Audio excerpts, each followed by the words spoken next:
চলো দেখো, এই আইন অমান্য আন্দোলন যখন হয় আর কি, তার আগে আর কি গান্ধীজি মানে ইংরেজ সরকারের কাছে, মানে তৎকালীন হচ্ছে ব্রিটিশ সরকারের কাছে কতগুলো দাবি পেশ করেছিল। কি দাবি পেশ করেছিল তখনকার, একটু জাস্ট 5 মিনিট একটু বলি তারপর লেখাচ্ছি।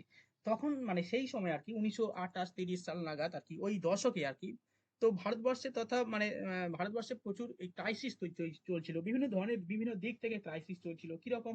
ইকোনমিক ইকোনমিক ক্রাইসিস, স্পেশালি বিভিন্ন ধরনের ইকোনমিক ক্রাইসিস মিন্স মানে হচ্ছে কি, অর্থনীতি এক ধস নেমে গেছিল, বিভিন্ন কারণে সেই ধসটা নেমেছিল। ইন্টারন্যাশনাল আন্তর্জাতিক এফেক্ট বলো, বা ইন্ডিয়ান ভারতবর্ষ থেকে ইংরেজদের যে অত্যাধিক লুণ্ঠন বলো, বিভিন্ন কারণে ইকোনমিক্স খুবই দুর্বল হয়ে পড়ে গেছিল। এছাড়া আর কি হয়েছিল সেই সময়, যে রিভলিউশনারি মুভমেন্ট হয়েছিল, রিভলিউশনারি যে মুভমেন্ট হয়েছিল, সেই মুভমেন্টের কারণে যে বিভিন্ন রাজনৈতিক যে বন্দীরা হয়েছে, মানে রাজনৈতিক ব্যক্তিত্বরা বন্দী হয়েছিলেন, এবং বা রাজনীতির ক্ষেত্রে যে ইংরেজ সরকারের যে দমন নীতি আর কি অত্যাধিক মাত্রা প্রকট হয়েছিল। এছাড়াও আরো অনেক কারণ ছিল, বিভিন্ন কারণে মানে মজুরির হ্রাস হ্রাস পাওয়া, দ্রব্যমূল্য বৃদ্ধি পাওয়া, মানুষ মানে মানে সমস্ত দিক থেকে, বা যারা হচ্ছে কোনো কোনো ব্যক্তি রয়েছে যারা আন্দোলনকারী রয়েছে বা স্বাধীনতার জন্য সংগ্রাম করছে, তাদেরকে বিনা অপরাধে তাদেরকে জেলে রেখে দেওয়া, বিভিন্ন কারণে কি করেছিল, বা আরো অনেক কারণ ছিল যে মানে ভারতবর্ষের ইকোনমিটাকে ধ্বংস করে দেওয়ার জন্য বিভিন্ন ধরনের মানে বিভিন্ন ধরনের পলিসি ইংরেজরা নিয়েছিল, বা খাজনা আরো বাড়িয়ে দিয়েছিল। অনেক ধরনের কারণে, অনেক কারণের জন্য কি হয়েছিল, যে গান্ধীজি বলেছিল যে এই দাবি মানতে হবে, না হলে আমরা আন্দোলন করব, বিশাল আন্দোলন করব, তোমাদের মানবো না আমরা। তো কি গান্ধীজি বলেছিল, আমরা গান্ধীজি 11টা দাবি উপস্থাপন করেছিল, বা দিয়েছিল যে আমাদের এই 11টা দাবি মেনে নিতে হবে 1930 সালের মধ্যে, 1930 সালের 31শে মার্চের মধ্যে। একটা যেমন আমাদের এসএসসি বলে দিয়েছে যে এই দুর্গাপুজোর আগে সব নিয়োগ করতে হবে, একটা মানে একটা ফিক্সড করে দিয়েছিল না, কত দুর্গাপুজো যাচ্ছে এরকম আর কি বিষয়। তো গান্ধীজি বলেছিল যে 1930 সালের 31শে মার্চের আগে পর্যন্ত আমার যে দাবি 11টা দাবি দিয়েছি, এই 11টা দাবি তোমাদের মেনে নিতে হবে। ইংরেজ মানে আরউইন ছিল তখন, আরউইন তো হ্যাঁ, লর্ড আরউইন ছিলেন 1931, আরউইন ছিলেন। তো তো তাকে বলেছিল ভাই, না আমাদের এই দাবি আছে, এই দাবিগুলো মানতে হবে, না হলে আমরা বিশাল আন্দোলন করব, আইন তোমাদের আইন মানবো না, ঠিক আছে? তো ঠিকই আছে, মানে এই দাবিগুলো পেশ করেছিল, 11টা দাবি পেশ করেছিল গান্ধীজি, ঠিক আছে? লর্ড আরউইনের সময়সীমার মধ্যে, অর্থাৎ 1930 সালের 31শে মার্চের মধ্যে, এই সরি মার্চ না, 31শে জানুয়ারির মধ্যে এই কোনো দাবি, মার্চ কেন বলছি, এই বারবার এখানে মার্চ চলে আসে না। তো 31শে জানুয়ারির মধ্যে কোনো দাবি তিনি মানে তারা হচ্ছে ফিল আপ করতে পারেনি, বা পূরণ করতে না পারার কারণে গান্ধীজি আইন অমান্য আন্দোলনের দিকে এগিয়ে যায়, ঠিক আছে? ওকে। 1930 সালে 31শে মার্চ গান্ধীজি আইন অমান্য আন্দোলন এর মানে আইন অমান্য আন্দোলনের মানে উদ্দেশ্যে, মানে ইংরেজদের বিরুদ্ধে মানে চাপ সৃষ্টি করে আর কি। এই বিষয়টা একটু লিখে নাও। লেখো, গান্ধীজি 11 দফা, 11 দফা। অনেকটা লেখানো আছে। একটু লেখাচ্ছি, লেখো, এখন লেখাচ্ছি, লেখো। গান্ধীজি 11 দফা দাবি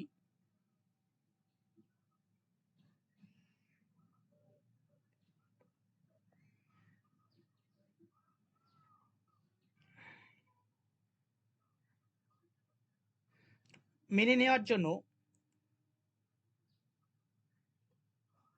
সময়সীমা ধার্য করেছিল 1930 সালে 31শে মার্চ।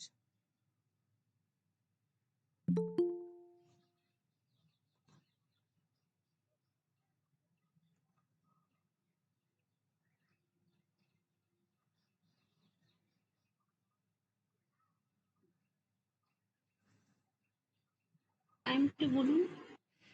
1930 সালে 31শে মার্চ গান্ধীজির 11 দফা দাবি মেনে নেওয়ার সময়সীমা ছিল 1930 সালে 31শে মার্চ, 31শে মার্চ না, 31শে জানুয়ারি।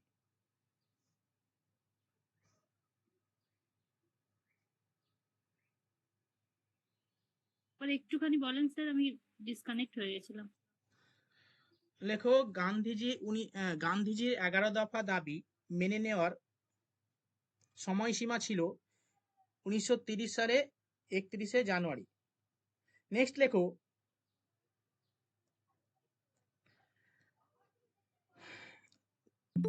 গান্ধীজির আইন অমান্য আন্দোলনের মুখ্য উদ্দেশ্য ছিল, লেখো, গান্ধীজির আইন অমান্য আন্দোলনের, পৃথাস জাস্ট শুরু হলো, হ্যাঁ, জাস্ট শুরু হলো। দেখো স্যার গান্ধী, রেকর্ডিং করুন। আমি বাসে আছি, রেকর্ডিং করুন, আমি লিখতে পারছি না এখানে। ঠিক আছে করেছি, তুইটা আমার কাছ থেকে নিয়ে নিতে পারবি পরে। হ্যাঁ হ্যাঁ। ঠিক আছে, তুই নেক্সট স্যারও রেকর্ডিং করুন। নেক্সট লেখো, গান্ধীজির আইন অমান্য আন্দোলনের মুখ্য উদ্দেশ্য ছিল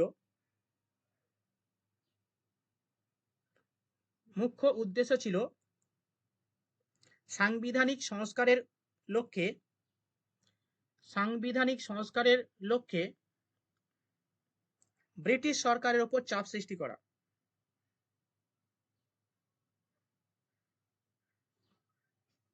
ব্রিটিশ সরকারের উপর চাপ সৃষ্টি করা। বললেন স্যার, আরেকবার বলুন। লেখো, 1930 সালে গান্ধীজির আইন অমান্য আন্দোলনের মুখ্য উদ্দেশ্য ছিল সাংবিধানিক সংস্কারের লক্ষ্যে ব্রিটিশ সরকারের উপর চাপ সৃষ্টি করা।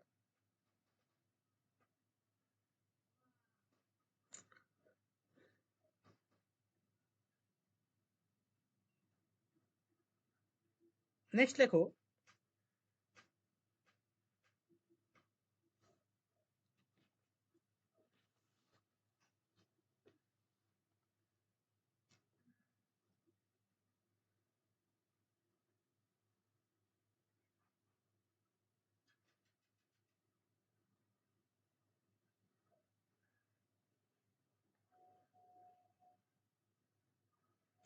দেখো এইবার দেখো, ওই 1930 সালে ফেব্রুয়ারি মাস নাগাদ আর কি, 1930 সালে ফেব্রুয়ারি মাস নাগাদ গান্ধীজি আহ, মানে গুজরাটের হচ্ছে সবরমতী আশ্রম আছে, ওই ওই সবরমতী আশ্রমের কাছে তিনি কি করেছিলেন, একটা বৈঠক করেছিলেন, মানে কংগ্রেসের যে বৈঠক, এই বৈঠকে তিনি কি করেছিলেন, সেখানেই এই যে আইন অমান্য আন্দোলনের সিদ্ধান্তটা সেখানেই মানে গৃহীত হয়, ঠিক আছে, যে এখানে এই 1930 সালে ফেব্রুয়ারি মাসে।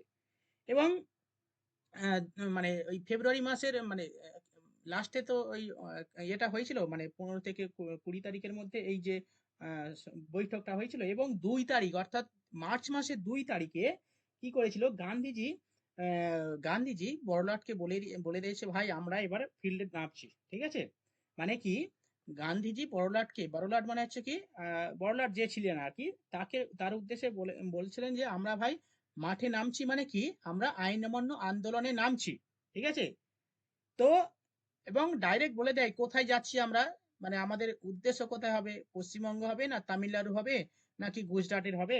তো তিনি বলে দিয়েছিলেন যে আমরা গুজরাটের যে সমুদ্র তীর রয়েছে, সমুদ্র তীরে যেখানে তোমরা যে লবণ মানে লবণ তৈরি করে আমাদের দেশীয় লবণটাকে ধ্বংস করে, ঠিক আছে, মানে এই যে এই লবণ আইনটা হচ্ছে তিনি ভাঙবেন, যে এই লবণ দেশীয়রা লবণ তৈরি করতে পারে, এই লবণ আইন ভাঙার জন্য তিনি ডাইরেক্ট বলে দিচ্ছেন যে তোমাদের ক্ষমতা থাকলে চলে আসো, আমরা লবণ আইন ভাঙতে যাচ্ছি। কোথায়?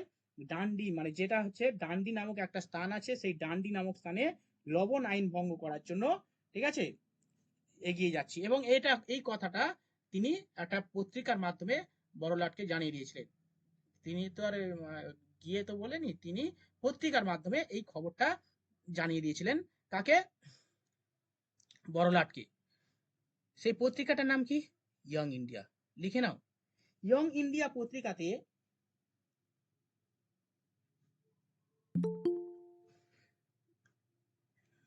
গান্ধীজি আইন অমান্য আন্দোলনের বিষয়গুলি উপস্থাপন করেন। এটা লিখে নাও, আইন অমান্য আন্দোলনের বিভিন্ন কর্মসূচি উপস্থাপন করতেন আর কি, এটা লিখে নাও।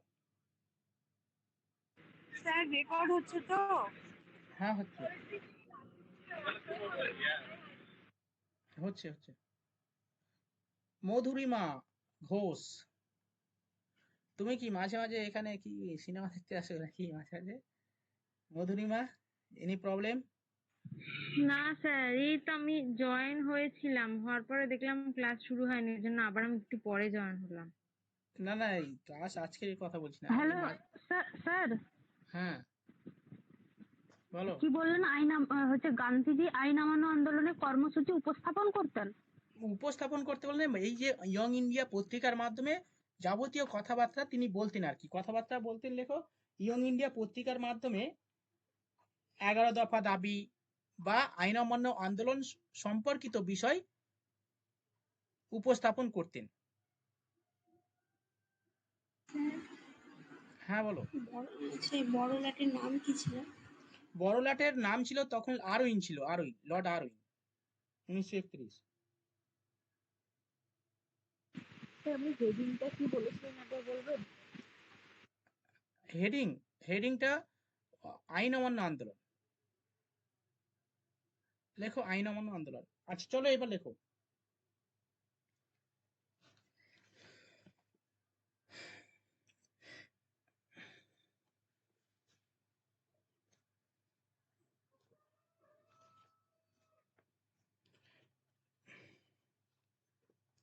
তো যাই হোক, লবণ আইনের তো সবই ঘোষণা করে দিয়েছিলেন ইয়ং ইন্ডিয়া পত্রিকাতে, বড়লাটকে জানিয়ে দিয়েছিলেন এবং রীতিমতো তারা সেই উদ্দেশ্যে যাত্রা করেন। কত সালে? 1930 সালে 12ই মার্চ।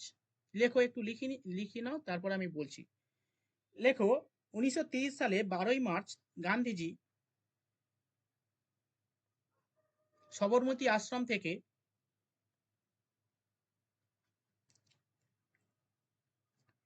গান্ধীজি সবরমতী আশ্রম থেকে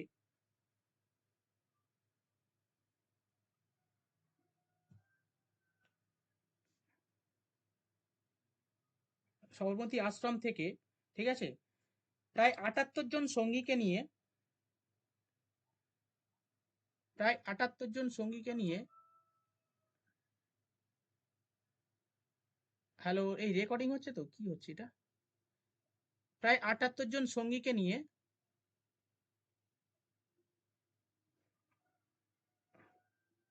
গান্ধীজি সবরমতী আশ্রম থেকে প্রায় 78 জন সঙ্গীকে নিয়ে ডান্ডি মার্চ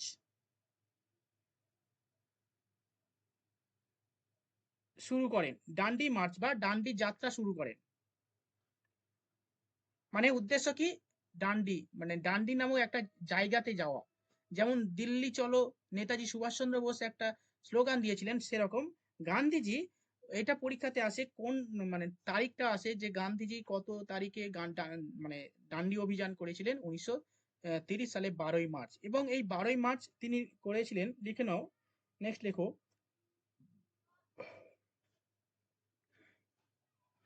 হয়েছে?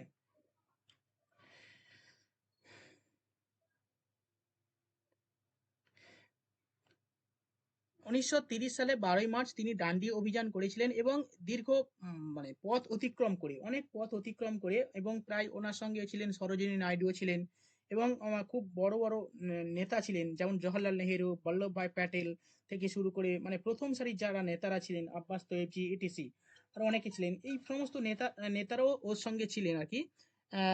তো 78 জন প্রতিনিধিকে নিয়ে তিনি ডান্ডির উদ্দেশ্যে, লবণ আইন ভঙ্গের উদ্দেশ্যে তিনি বেরিয়ে যান। তো কেন? কারণ হচ্ছে মানে আমাদের দেশও তখন গরিব দেশ, ঠিক আছে? তো এই সমস্ত লবণের যে একচেটিয়া মানে যে বাণিজ্যিক অধিকার তারা ইংরেজরা নিজেদের ক্যাপচারে রাখতো, সেইখানে মানে ন্যূনতম যে আমাদের অধিকার সেটা আমরা পেতাম না, ঠিক আছে? সেইখানে গান্ধীজি এটাকে প্রথম টার্গেট করেছিলেন, ঠিক আছে? এবং যে আমরা আমাদের লবণ আমরাই তৈরি করব এবং কম কম টাকাতেই আমরা যাতে সুলভে আমরা এটা পেতে পারি, সেই কারণে তিনি লবণ আইন এবং লবণ মানে আইন যেটা সেটা ভঙ্গ করার জন্য গিয়েছিলেন। এবং সেটা কিভাবে গিয়েছিলেন আমরা প্রত্যেকে জানি, সবকিছু খোলা আর কি, নগ্ন, ঠিক আছে? মানে নগ্ন বলতে কি, নগ্ন সবকিছু আর কি, মানে পা থেকে শুরু করে, মানে মানে কিছু পায়ে পড়েনি, সেই মানে চটি জুতোও পরেনি, গা খালি, ঠিক আছে, মানে গায়ে কিছু দেয়নি, এরকম আর কি, সবই অর্ধনগ্ন আর কি, অর্ধনগ্ন, নগ্ন বললে ভুল হবে। আর লাঠি ছিল, এরকম আমরা প্রত্যেকে ছবিতে দেখি। তো ওই নিয়ে তো সবাইকে নিয়ে চললো এবং অনেক পথ অতিক্রম করে, প্রায় হচ্ছে মানে অনেক দিন সময় লেগেছিল, প্রায় 24 দিন সময় লেগেছিল, ঠিক আছে? 24 দিন যাত্রা করে তিনি কত তারিখে পৌঁছায়, মানে 24 তারিখ, মানে আর এইদিকে হচ্ছে 24 দিন, মানে প্রায় হচ্ছে 24 দিন, মানে হচ্ছে 5 তারিখ, 5 তারিখে তিনি 6ই এপ্রিল। 24 দিন যদি হয়, মার্চ মাসে শুরু হয়েছিল। হ্যাঁ স্যার, 6 এপ্রিল হচ্ছে তাহলে। 6 এপ্রিল, স্যার 5 5ই এপ্রিল এপ্রিল, হবে না? 5ই এপ্রিল হবে। ওই দিনটাকে নিয়ে, ঠিক আছে, 5ই এপ্রিল লিখে নাও, 5ই এপ্রিল তিনি গন্তব্যস্থলে পৌঁছায়। লিখে নাও 24 দিন অতিক্রম করে 5ই এপ্রিল গন্তব্যস্থলে পৌঁছায়। এবং কত মাইল এরকমও আসে যে কত মাইল তিনি হেঁটেছিলেন, লিখে নাও 241 মাইল তিনি পথ অতিক্রম করেছিলেন।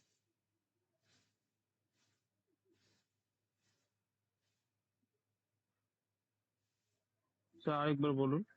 241 মাইল পথ অতিক্রম করেছিলেন এবং পৌঁছায় কত তারিখে? 5 তারিখে, 5ই এপ্রিল তিনি গন্তব্যস্থলে পৌঁছায়। 241 বললেন তো? হ্যাঁ, 241 মাইল পথ অতিক্রম করেছিলেন।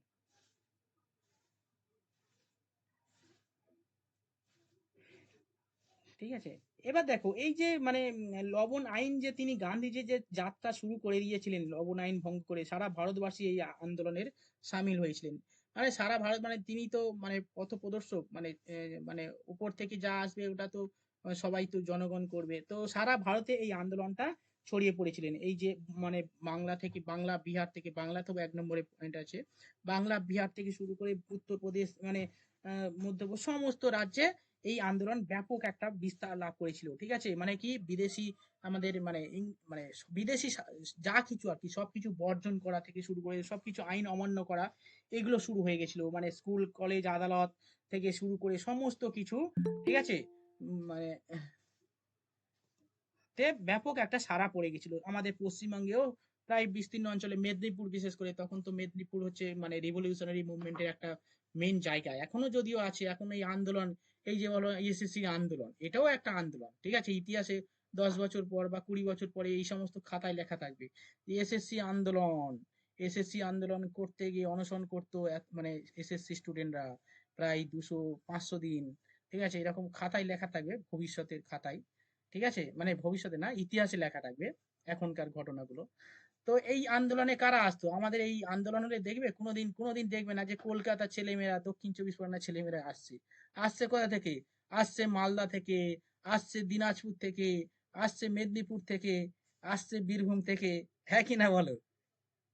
আন্দোলনে কারা আসে? এই দূরের জনগণরাই আসে, এই কাছাকাছি কলকাতার জনগণরা আসে না। ওরা মানে এইসব মানে করে না, সব ওই মেদিনীপুর, মুর্শিদাবাদ, বাঁকুড়া, এই সমস্ত জায়গা থেকে সবাই আসে, বেশিরভাগ ক্যান্ডিডেট আসে।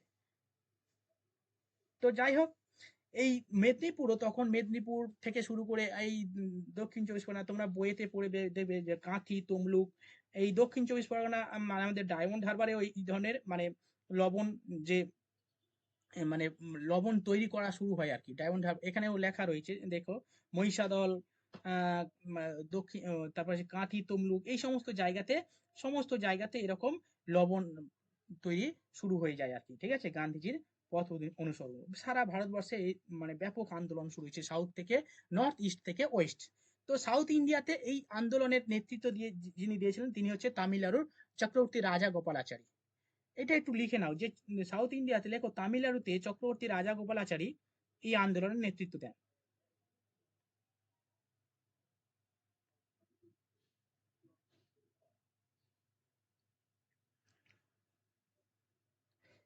এই আন্দোলন সারা ভারতে ব্যাপক বিস্তার লাভ করে। এই আন্দোলনে এমন কোনো মানে স্যার এটা একটু আরেকবার বলুন যেটা লিখতে বললেন।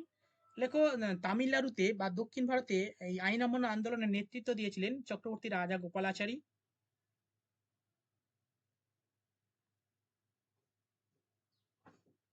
নেক্সট লেখো, একটু লেখাই তারপরে মানে দেখো, এই ইতিহাস এমন একটা জিনিস, খুব ভালো লাগে গল্প করতে, কিন্তু গল্প করলে সিলেবাস শেষ হবে না। এবার একটু আমি লেখাই, কম কথা বলবো, হ্যাঁ। তোমরা জাস্ট ইনফরমেশন লেখো, অল্প অল্প করে বলবো, ঠিক আছে। নেক্সট লেখো,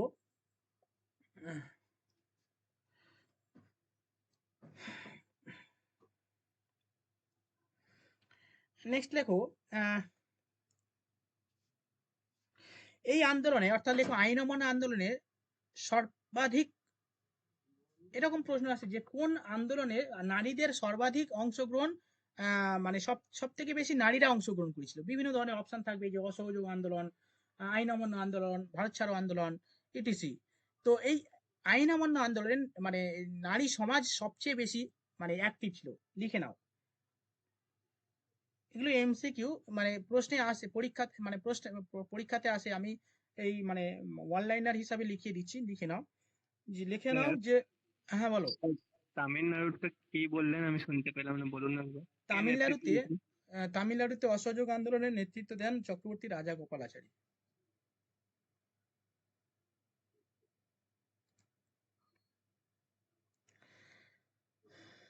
নেক্সট লেখো।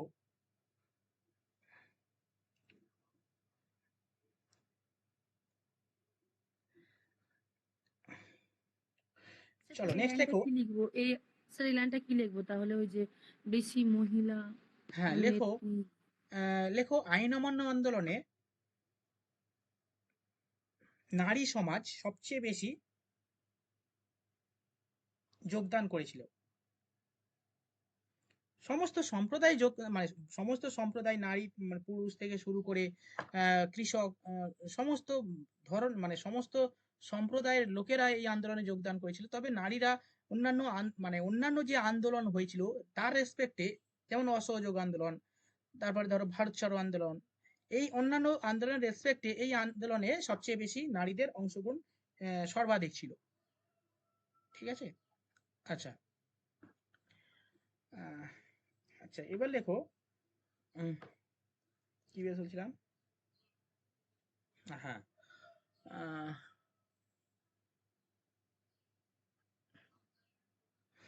চলো নেক্সট লেখো। এছাড়াও আমাদের মানে সাউথ ইন্ডিয়াতে লিখলাম, এবং এবার লেখো উত্তর পশ্চিম ভারতে। লেখো উত্তর পশ্চিম ভারতে বা উত্তর পশ্চিম সীমান্তে, লেখো উত্তর পশ্চিম সীমান্তে খান আব্দুল গফফর খান আইন অমান্য আন্দোলনের নেতৃত্ব দেন, যিনি সীমান্ত গান্ধী নামে পরিচিত। যিনি সীমান্ত গান্ধী নামে পরিচিত। স্যার কি আব্দুল খান আব্দুল? লেখো উত্তর পশ্চিম ভারতে আহ, উত্তর পশ্চিম ভারতে খান আব্দুল গফফর খান।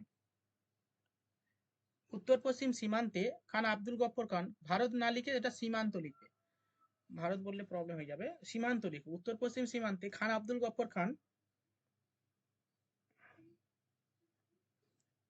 এই আন্দোলনের নেতৃত্ব দেন, যিনি সীমান্ত গান্ধী নামে পরিচিত। যিনি সীমান্ত গান্ধী নামে পরিচিত।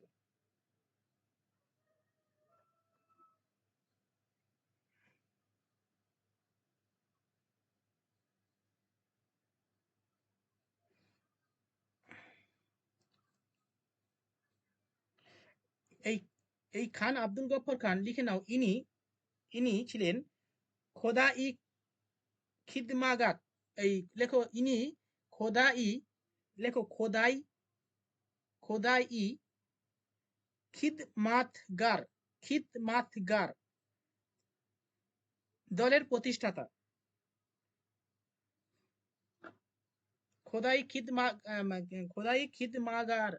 হ্যাঁ, এর বাংলা হচ্ছে ঈশ্বরের সেবক। এই দলের প্রতিষ্ঠাতা ছিলেন।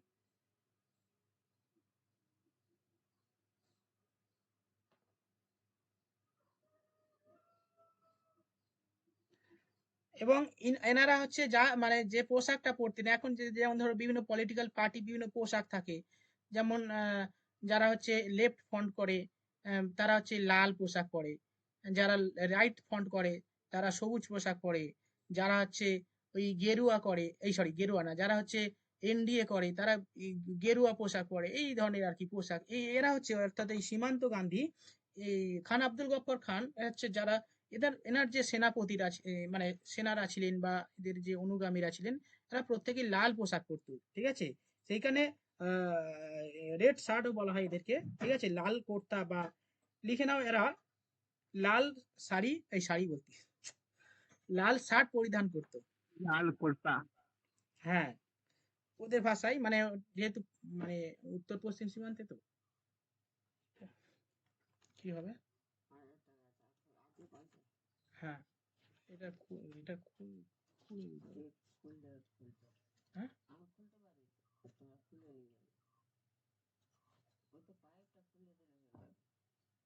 ঠিক আছে। হ্যালো। হ্যাঁ বলো। বলছি কংগ্রেসের কোন অধিবেশনে এটা নেওয়া হয়েছিল যেন ভুলে যাচ্ছি, হ্যাঁ, এই ওই আন্দোলন আন্দোলনটা। আইন অমান্য আন্দোলনটা অ্যাকচুয়ালি এটা গান্ধীজি ওই 1930 সালে, যেটা বললাম না, 1930 সালে ফেব্রুয়ারি মাসে গান্ধীজি সবরমতী আশ্রমে এবং এই অসহযোগ আন্দোলনের মানে সিদ্ধান্তটা গৃহীত করে আর কি, ঠিক আছে। একটা কোশ্চেন আছে যে কংগ্রেস কোন অধিবেশনে মানে এটা নিয়েছিল যে আন্দোলন হবে, কর্মসূচি নিয়েছিল, ওটা তো আছে সঙ্গে, এটাও আছে, আমি সে জানতে ভুলে যাচ্ছি এই হ্যাঁ, জিনিসটা।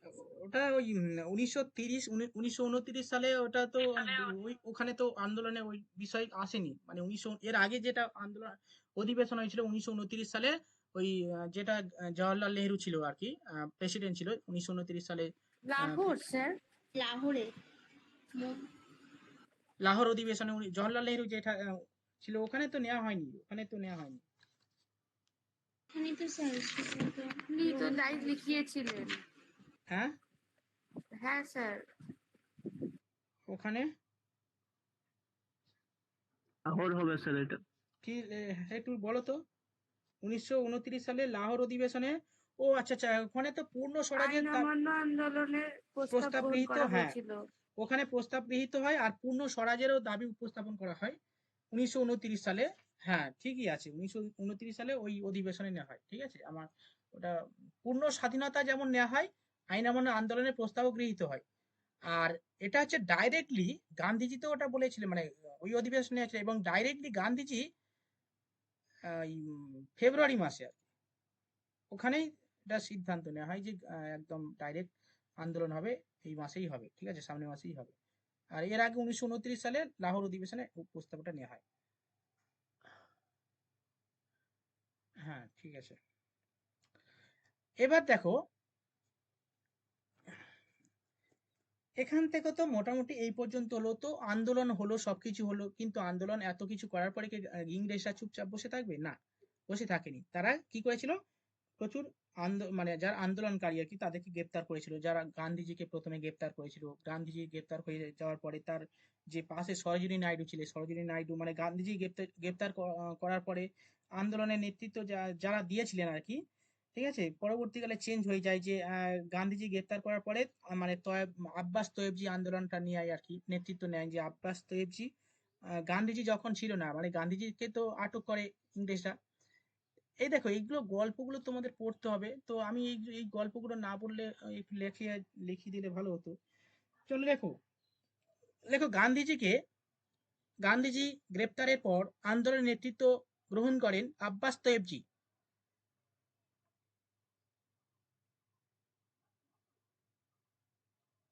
স্যার একটু বানানটা বলে দেবেন তো? আব্বাস, লেখো আব্বাস, আকার বয় বয় আকার দন্তেশ্ব তয়েবজি, তো ওইকার অন্ত্যেষ্ট আকার ব বর্গিঞ্জ দীর্ঘ, আব্বাস তয়েবজি। লাইনটা কি বললেন? লেখো গান্ধীজি কে গ্রেপ্তার করার পর আন্দোলনের নেতৃত্ব গ্রহণ করেন আব্বাস তয়েবজি।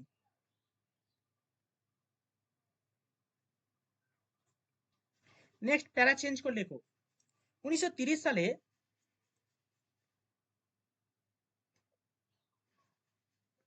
1900 কত স্যার? 30? হ্যাঁ 1930 সালে নভেম্বর মাসে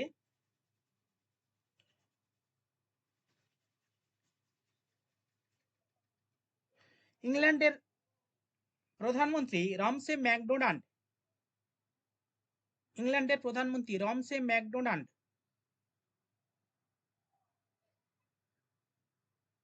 স্যার আরেকবার বলুন লাইনটা। ইংল্যান্ডের প্রধানমন্ত্রী রমসে ম্যাকডোনাল্ড, স্পেলিং বলছি, ময়জাবল আকার ক, ডউকার দন্তেন্য আকার দন্তেন্য ডয়, ম্যাকডোনাল্ড।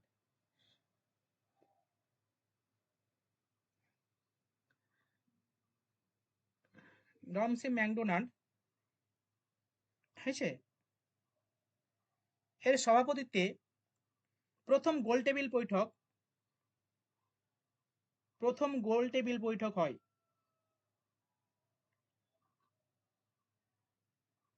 দেখো 3টে গোল টেবিল বৈঠক হয়, একটু মনে রাখতে হবে। এই গোল টেবিল বৈঠক কেন হয়? এই সমস্যার সমাধানের জন্য। যে ভারতীয়রা রেগে গেছে গান্ধীজির নেতৃত্বে, গান্ধীজি স্বয়ং আন্দোলনের নেতৃত্ব দিয়েছে, ইংরেজদের মধ্যে একটা আশঙ্কা তৈরি হয়েছে গান্ধীজিকে গ্রেপ্তার করলেও তো ওনাকে, যেমন ধরো এখন এই যে যাকে যাদের গ্রেপ্তার করছে ইডি, সবাই সবসময় তাদেরকে চিকিৎসা করছে, কারণ কি প্রবলেম হয়ে গেলে সমস্যা হয়ে যাবে, মানে প্রবলেম হয়ে গেলে মানে কি ওদের কিছু হয়ে গেলে মানে ওদের নিজস্ব মানে ওদেরই প্রবলেম হয়ে যাবে, সেই কারণে সবসময় ট্রিটমেন্টে রাখতে হয় বা সব সময় দেখাশোনা করতে হয়। আমার মনে হয় এদেরকে কারণটা কি, ঠিক সেম প্রসেসে গান্ধীজিকে গ্রেপ্তার করার পরে ওদেরকে কিন্তু আহ, গ্রেপ্তার করার পরেও কিন্তু হচ্ছে হ্যাঁ ওদের একটা মানে ভয়ও ছিল কিরকম, যে সারা ভারতে যদি আন্দোলন একটা স্প্রেড করে তাহলে প্রবলেম হয়ে যাবে। সেই কারণে কি হয়, ইংল্যান্ডের প্রধানমন্ত্রী রমসে ম্যাকডোনাল্ড গান্ধীজির সঙ্গে মানে সাক্ষাৎ করতে চেয়েছিলেন, যে এবং সমস্যার সমাধান করার জন্য বলছে আমরা গোল টেবিল বৈঠক আয়োজন করছি, এই গোল টেবিল বৈঠকে তোমার কথা আমরা শুনবো, আমার কথা তোমরা শুনবে, শুনে এই সমস্যার সমাধান করা হবে। সেই কারণে বলছে ইংল্যান্ডের প্রধানমন্ত্রী রমসে ম্যাকডোনাল্ড বলছে চলে আসো ইংল্যান্ডে, আমাদের এখানে একটা গোল টেবিল বৈঠক হবে। এই 3টে গোল টেবিল বৈঠক, প্রথম গোল টেবিল বৈঠকে, ঠিক আছে ওকে, হ্যাঁ হ্যাঁ সৌরভ ওকে, প্রথম গোল টেবিল বৈঠকে কি হয়, গান্ধীজি মানে ইংরেজরা মানে গেলেও কিন্তু ইংরেজ সরি কংগ্রেস হচ্ছে এই বৈঠক মানে অন্যান্য নেতাদেরও ডেকেছিল, মানে অনেক তৎকালীন অনেক নেতৃত্ব মানে অনেক পার্টি ছিল, অনেক পার্টি মানে রাজনৈতিক পার্টি, যেমন এখন বিভিন্ন রাজনৈতিক পার্টি রয়েছে। তো ঠিক সেম প্রসেসে ইংরেজরা মানে ইংল্যান্ড থেকে বলা হয়েছিল যে বিভিন্ন রাজনৈতিক দলের পার্টিরা এই গোল টেবিল বৈঠকে থাকতে হবে এবং আলোচনা করা হবে, আলোচনার মাধ্যমে সমস্যার সমাধান হবে। কিন্তু সমস্ত পার্টি মানে সেখানে উপস্থিত থাকলেও কংগ্রেস এই বৈঠকে মানে বয়কট করে, বলছে না তোমাদের বৈঠকে আমরা যাচ্ছি না।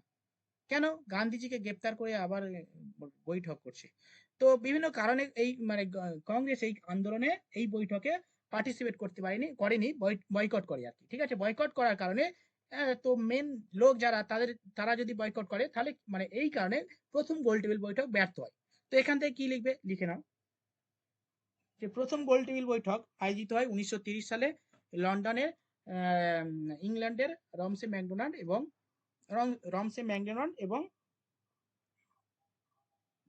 ওটাই লিখে নাও 1930 সালে প্রথম গোল টেবিল বৈঠক আয়োজিত হয়।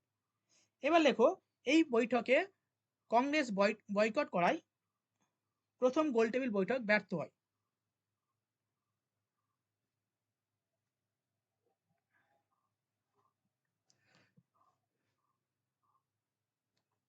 প্রথম গোল টেবিল বৈঠক ব্যর্থ হয়।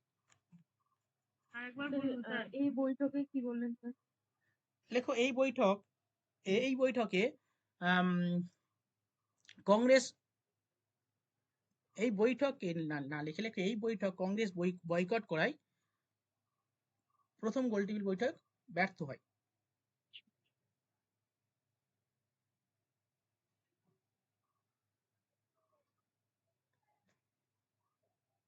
নেক্সট লেখো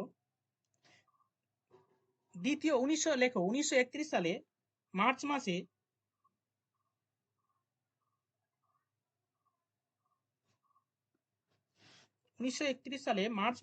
মানে 5ই মার্চ লেখো, ব্র্যাকেটের মধ্যে লেখো 5ই মার্চ,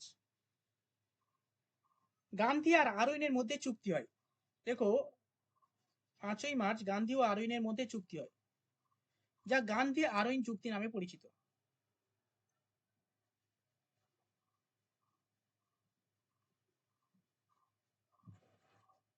যা গান্ধী আরউইন চুক্তি নামে পরিচিত।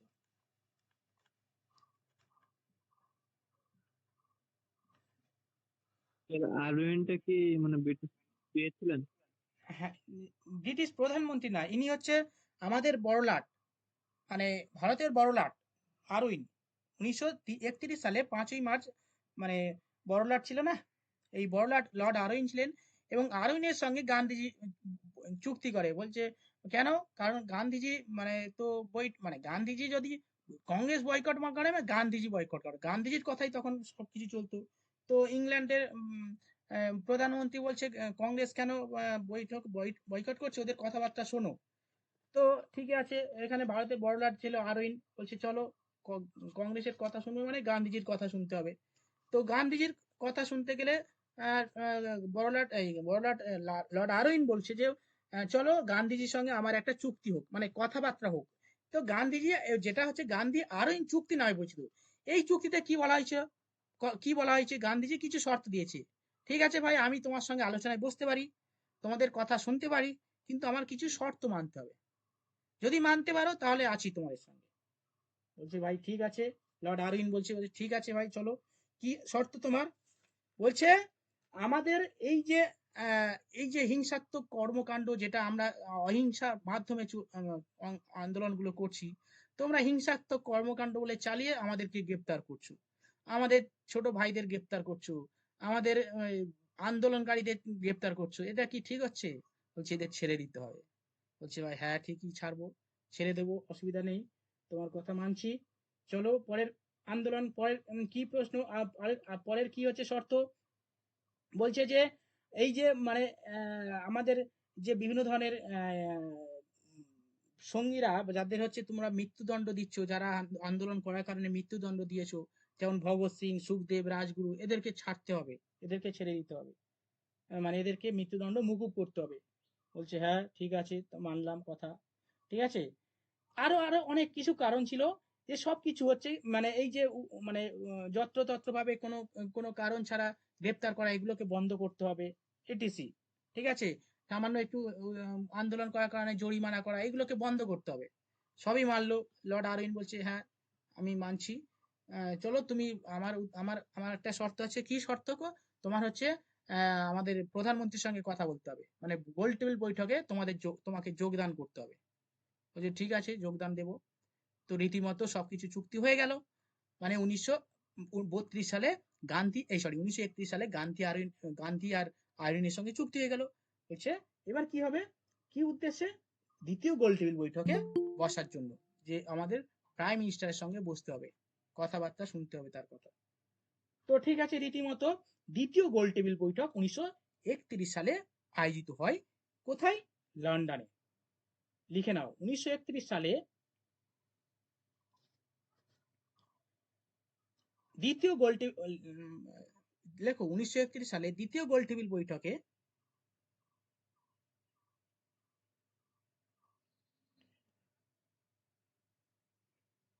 বৈঠক আয়োজিত হয়। লেখো দ্বিতীয় গোল টেবিল বৈঠক আয়োজিত হয়, এবং এই বৈঠকে কংগ্রেসের প্রতিনিধি ছিলেন গান্ধীজি,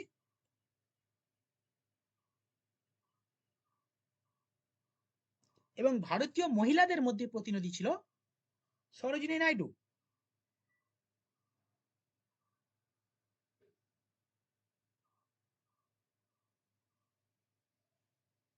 ভারতীয় মহিলাদের মধ্যে প্রতিনিধি ছিলেন সরোজিনী নাইডু।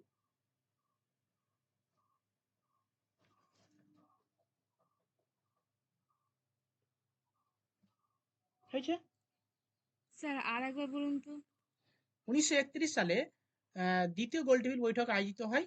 এই গোল টেবিল বৈঠকে কংগ্রেসের হয়ে প্রতিনিধিত্ব করেছিলেন গান্ধীজি, এবং ভারতীয় মহিলাদের মধ্য থেকে প্রতিনিধিত্ব করেছিল সরোজিনী নাইডু।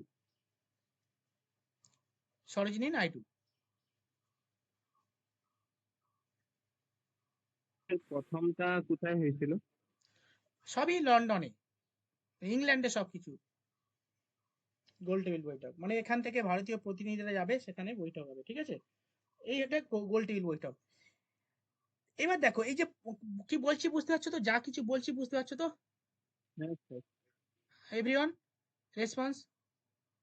হ্যাঁ স্যার। হ্যাঁ স্যার। ওকে। তো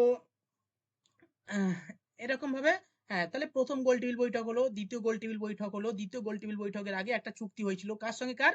কত তারিখে, কত সালে বলো? 1931 সালে। 1931 সালে 5ই মার্চ গান্ধীজি আর আরউইন।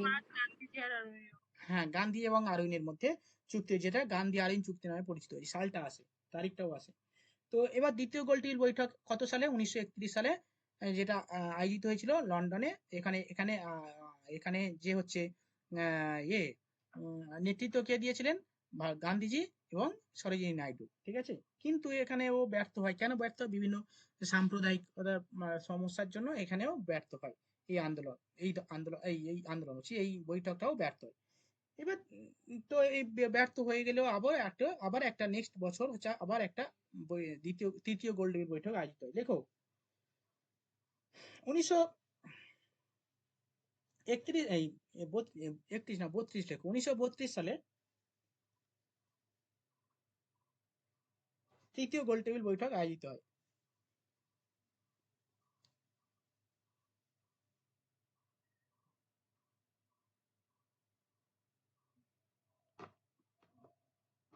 নেক্সট লেখো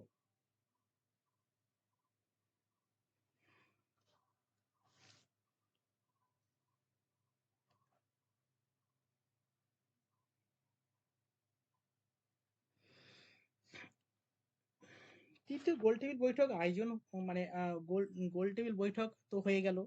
এবার আরেকটা ঘটনা ঘটে গেল। কি ঘটনা?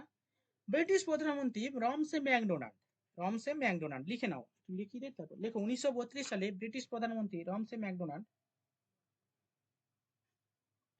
অ্যাকচুয়ালি তোমাদের জন্য তোমাদের রিকোয়েস্টে আমাকে এরকম ভাবে ধরে ধরে পড়াতে হচ্ছে, কারণ আমি দেখেছি অনেকবার যে সব পিডিএফ দিয়ে তোমাদের হয় না, তোমাদের রিকোয়েস্টে আমাকে এই ধরে ধরে পড়াতে হচ্ছে। এই ধরে ধরে পড়ালে তো একটু সময়ও যাচ্ছে, মানে বোঝাতে হচ্ছে। অ্যাকচুয়ালি অনেকে তো এই ফিল্ডে মানে একদম নতুন, তোমরা জানো, এবং তোমরাও তোমাদের এই রিকোয়েস্টে ধরে ধরে লেখাতে হচ্ছে। এগুলো কিরকম এরকম ভাবে ধরে ধরে ঠিক আছে স্যার, ঠিক আছে, ভালো হচ্ছে। ভালো তো হচ্ছে, কিন্তু আর একটা নেগেটিভ ইম্প্যাক্ট পড়ছে। নেগেটিভ ইম্প্যাক্ট মানে কি, তোমাদের জন্য ভালো হচ্ছে কিন্তু আমার দিক থেকে প্রবলেম হয়ে যাচ্ছে। কেন? মানে প্রবলেম ঠিক না, পুরোটা তো শেষ করতে হবে না, শেষ করতে হবে। আর তাছাড়া হ্যাঁ স্যার, আহ, বলছিলাম যে মানে শেষ করার পরে আমরা যেন রিভিশনের একটু সময় পাই, মানে পুরো সিলেবাসটা শেষ করার পর, সেই জন্য সেটাও তাহলে একটু দেখবেন, টাইমের মধ্যে হ্যাঁ যেন শেষ হয়। সেটা, হ্যাঁ এবার সেটা করলে মানে এইভাবে করলে তোমাদের গ্যাপটা থাকছে না। তো গ্যাপটা থাকছে না, সেটা একটা ভালো দিক। তো যাই হোক, আমি একটু এইভাবে করাতে হচ্ছে, সেই কারণে সমস্ত দিক থেকে একটু প্রবলেম হতেও পারে। ঠিক আছে, ঠিক আছে, দেখছি কি করা যায় আমার। লেখো তাড়াতাড়ি লেখো একটু। আর 1932 সালে ব্রিটিশ প্রধানমন্ত্রী রমসে ম্যাকডোনাল্ড সাম্প্রদায়িক বাঁটোয়ারা নীতি ঘোষণা করেন। সাম্প্রদায়িক বাঁটোয়ারা নীতি ঘোষণা করেন।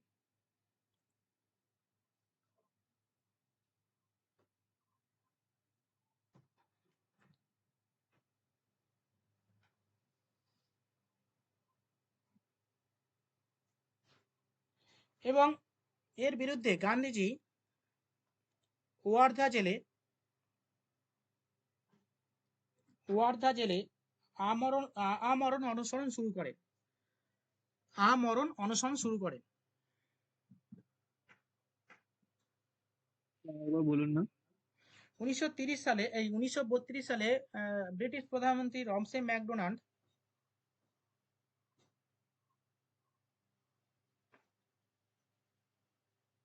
সাম্প্রদায়িক বাঁটোয়ারা নীতি ঘোষণা করেন।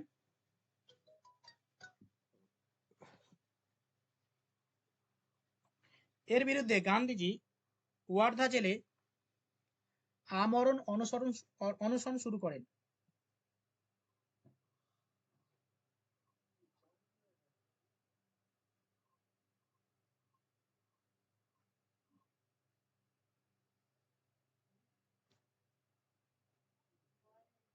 ঠিক আছে, কেন অনশন শুরু করলো হঠাৎ গান্ধীজি?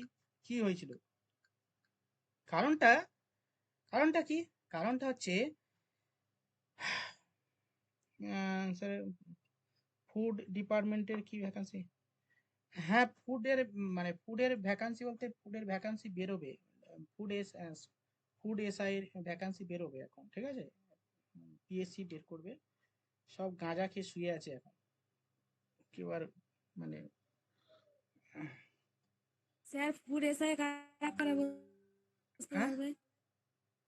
হ্যাঁ ফুড এসআই ফুড সবাই এসআই বুঝতে পারবে। সব যা পরীক্ষা এই মানে ওয়েস্ট বেঙ্গলে যা পরীক্ষা, সব পরীক্ষায় সবাই বসতে পারবে। ঠিক আছে, আহ, নার্গিস চাপ নিতে হবে না, বা যারা এমনি অন্যান্য পরীক্ষার জন্য পড়ছো, সবচেয়ে বেশি পরীক্ষা তোমরা দিতে পারবে। ঠিক আছে, সবচেয়ে বেশি পরীক্ষা তোমরা দিতে পারবে। মানে যা পরীক্ষা আছে সব পরীক্ষা তো হয়, শুধু এই পরীক্ষাটা বাদে হয়। এসএসসি বাদে সব পরীক্ষাই হয়। ঠিক আছে। বিয়ের করলে ভালো হয়েছে না? না না ওটা না, এটা বিষয়টা এটা না, এখন না হয় এসএসসি হবে বলে সবাই পড়াশোনা করছে। তো এর আগে তো মানে পরীক্ষাই তো হয়নি, অন্যান্য পরীক্ষা হতো রীতিমতো পরীক্ষা হয়, যদিও কোভিডের জন্য সবকিছু বন্ধ এখনো। তো সেখানে চাপ নিতে স্যার হবে না শুধু সব। ব্যাংকের শুধু স্যার ব্যাংকের পরীক্ষাগুলো একটু হয় নিয়মিত, আইবিপিএসটা আর হচ্ছে হ্যাঁ, আইবি স্টাফ সিলেকশন কমিশনের কিছু পরীক্ষা হয়, কিন্তু স্যার ওগুলোর রেজাল্ট বহুত পরে পরে বের করে। হ্যাঁ হ্যাঁ সে তো আছে।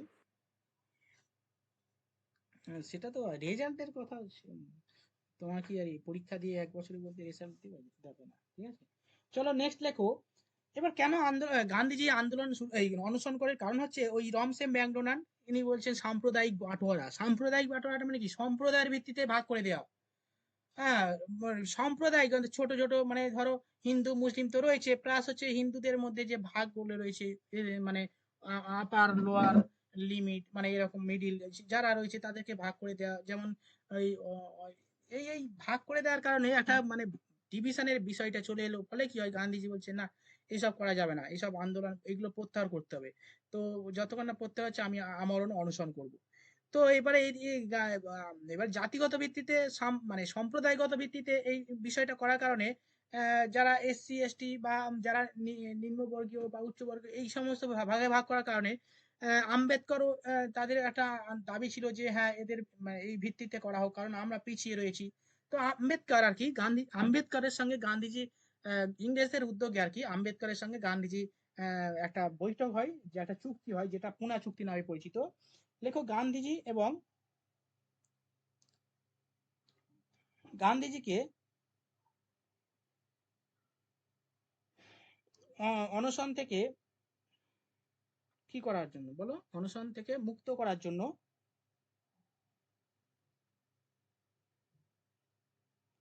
আম্বেদকরের গান্ধী এবং আম্বেদকরের মধ্যে মানে এটা উদ্যোগ নিয়েছিলেন আম্বেদকর। গান্ধী এবং আম্বেদকরের মধ্যে পুনা চুক্তি স্বাক্ষরিত হয়।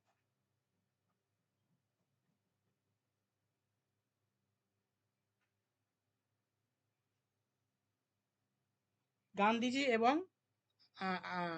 এর মধ্যে আম্বেদকরের মধ্যে পুনা চুক্তি স্বাক্ষরিত হয়। 1932 সালটা লিখে নাও পাশে।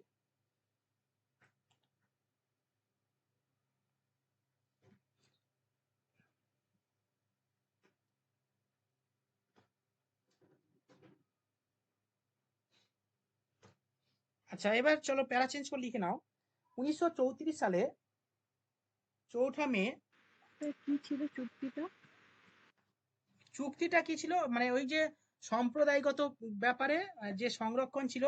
আম্বেদকর বলেছিল মানে মানে আম্বেদকর চেয়েছিল যে মানে যারা নিম্নবর্গীয় মানে ব্যক্তি আছে তাদের সংরক্ষণ করা হোক, এই বিষয়টা মেনে নেওয়া হোক, নাহলে কি হচ্ছে আমরা পিছিয়ে পড়ছি।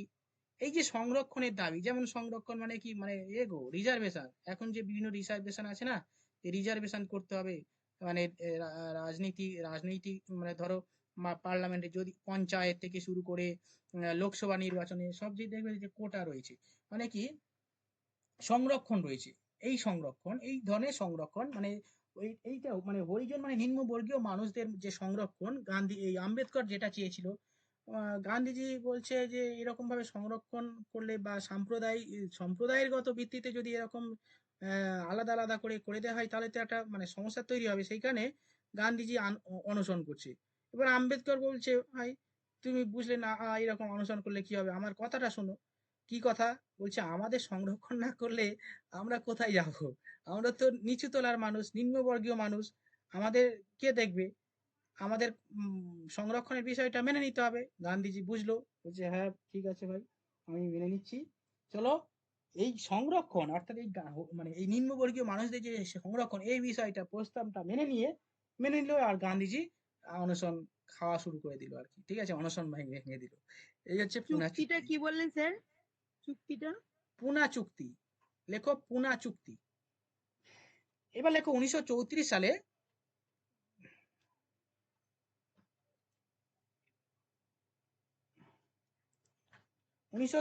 সালে 4 মে আইন অমান্য আন্দোলন প্রত্যাহার করা হয়।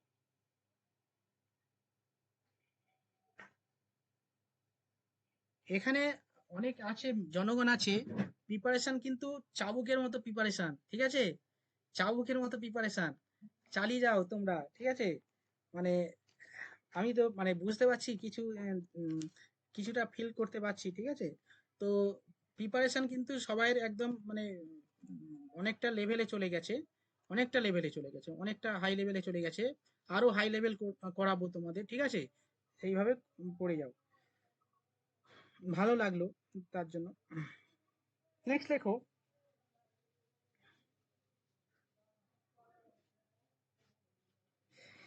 সাইমন কমিশনের নেক্সট লেখো।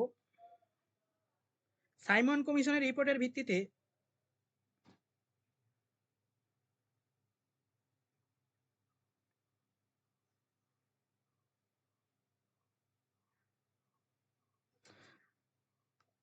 আচ্ছা, আরেকটা জিনিস বলে দিই, হ্যাঁ একটু বলে দেওয়া উচিত আর কি। ওই 1934 সালে তো গান্ধীজি আইন অমান্য আন্দোলন মানে নিয়ে মানে প্রত্যাহার করে নেয়, প্রত্যাহার করে নেওয়ার পরে আর কি মানে গান্ধীজি তিনি ওই কংগ্রেসে বলছে আমি আর কংগ্রেসের সদস্য থাকবো না, সদস্যপদ ছেড়ে দেয়, ঠিক আছে? মানে 1934 সালে ওই মানে ওই 1934 সালে গান্ধীজি পদত্যাগ করে। কোথা থেকে? কংগ্রেসের যে সদস্য পদ, সেই কংগ্রেসের সদস্য পদ থেকে গান্ধীজি পদত্যাগ করে, ঠিক আছে? এটা একটু লিখে নিতে পারো পাশে একটু স্টার চিহ্ন দিয়ে লিখে নাও যে গান্ধীজি 1934 সালে কংগ্রেস থেকে পদত্যাগ করে। আর গান্ধীজি যদিও গান্ধীজি আর নেক্সট টাইম বলো। স্যার আমি এই ঢুকলাম বাড়িতে, বলছি যে হয়ে গেছে নাকি ক্লাস না পুরোটা না, ক্লাস কমপ্লিট? হয়নি, ক্লাস হয়নি, না না না, চলছে আচ্ছা, এখন। রেকর্ডিং রেকর্ডিং হয়েছে তো, না হচ্ছে হচ্ছে তো? রেকর্ডিং হচ্ছে, হ্যাঁ রেকর্ডিং হচ্ছে। আচ্ছা আচ্ছা স্যার। হ্যাঁ এখন একটু শোনো, আহ, আহ, লেখাটা প্রিয়ার কাছ থেকে নিয়ে নেবে, ঠিক আছে? আচ্ছা, স্যার গান্ধীজি 1900 কত বললেন? 1934 সালে কংগ্রেসের সদস্যপদ ত্যাগ করে এবং রিজাইন করে দেয় আর কি, বলছে আমি আর কংগ্রেসে থাকবো না। কিন্তু তার পরবর্তীকালে তিনি আর কোনোদিন কংগ্রেসে যোগদান করেনি। মানে যোগদান না করেও মানে তিনি বাইরে থেকে আর কি পরিচালিত করতো আর কি সবকিছুকে।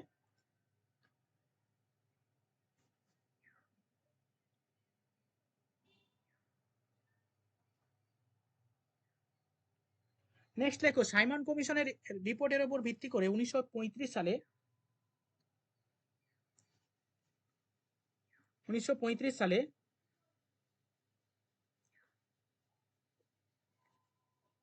ইংরেজ সরকার ভারত শাসন আইন পাশ করে। স্যার 1935? হ্যাঁ, 1935 সালে ভারত শাসন আইন পাশ করে। এরকম প্রশ্ন আসে যে ভারত শাসন আইন কত সালে পাশ হয়? উত্তর হবে একবার বলুন স্যার 1935 সাল। কোনটা?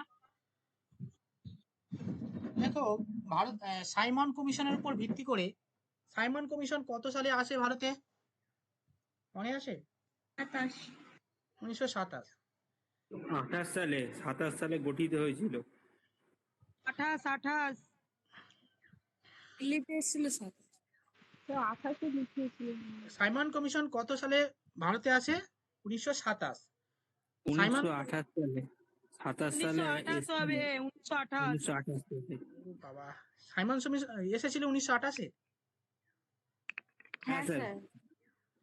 1927 এসেছিল তো, কি বলছো? দিল্লিতে এসেছিল 1927। হ্যাঁ সেটাই, 1927-এ সাইমন কমিশন ভারতে আসে।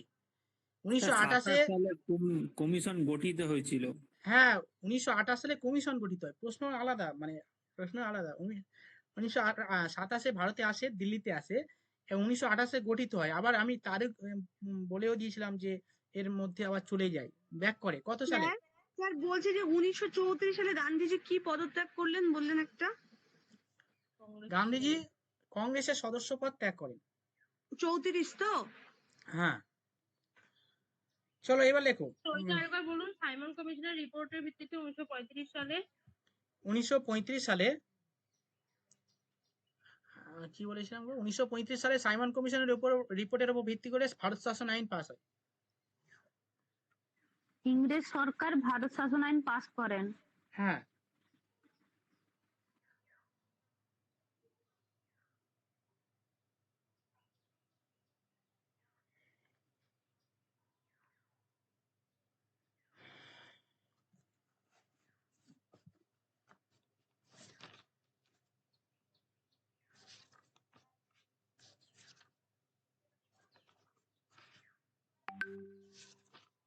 আপনাকে পাঠালাম, একবার দেখে নিন।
হ্যালো, হ্যাঁ বলো।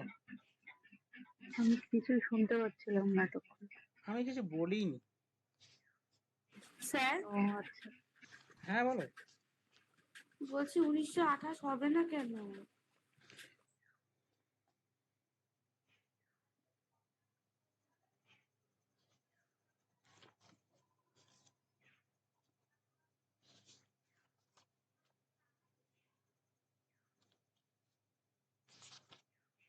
কি 1928 হবে না?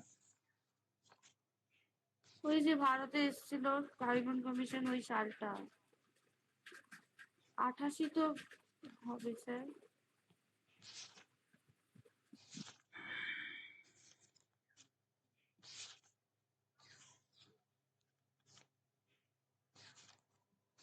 আমি কি বইয়ের ছবিটা পাঠাবো? এটা 1988 হবে।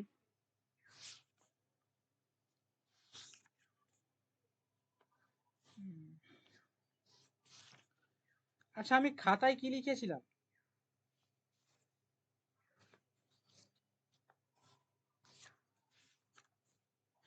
আমার খাতাটা বের করো তো। এখানে আছে 1928 খ্রিস্টাব্দে সাইমন কমিশন মুম্বাই বন্দরে উপস্থিত হলে শ্রমিক শ্রেণী ধর্মঘট করে।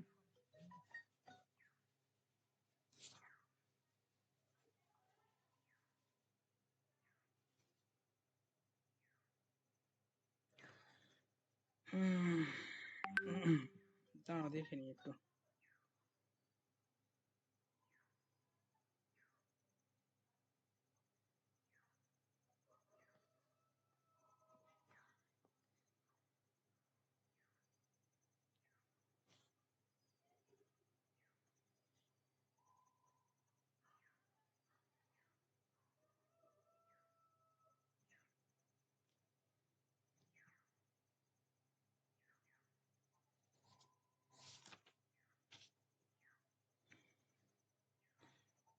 দিল্লিতে কবে পৌঁছায়? 28-এ না 27-এ?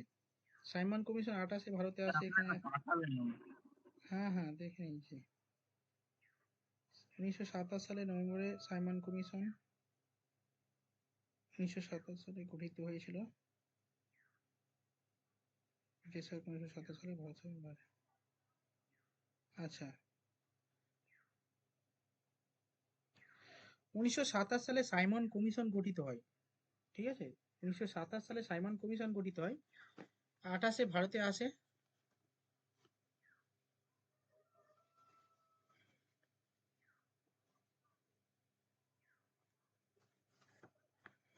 ঠিকই আছে।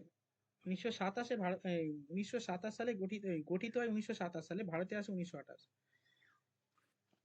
সেটাই তো পড়েছি। হুম। আচ্ছা কোথায় ছিলাম? হুম। ভারত সেশন পাস করে। আচ্ছা আমিও আপনাকে পাঠিয়েছি, দেখুন একবার। এবার লেখো, দাঁড়া পরে দেখছি। এবার লেখো 1937 সালে প্রাদেশিক নির্বাচনে, লেখো 1937 সালে প্রাদেশিক নির্বাচনে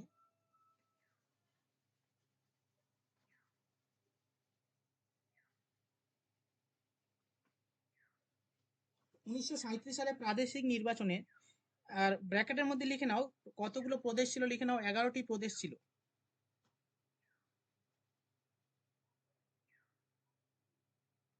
প্রাদেশিক নির্বাচনে কংগ্রেস বিপুল সংখ্যাগরিষ্ঠতা পায়। পুরোটা ক্লিয়ার হলো না, কি ক্লিয়ার হলো না? এটা বললেন বুঝতে পারলাম না সব। লেখো 1937 সালে প্রাদেশিক নির্বাচনে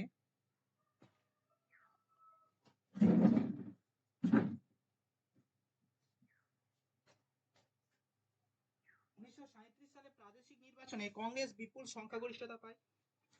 এটা লেখো।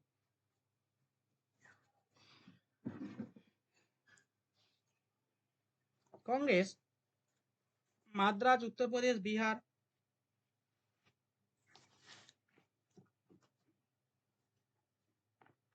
কংগ্রেস পাঞ্জাব, উত্তরপ্রদেশ, বিহার, পাঞ্জাব না মাদ্রাজ কি বলুন? মাদ্রাজ, উত্তরপ্রদেশ, বিহার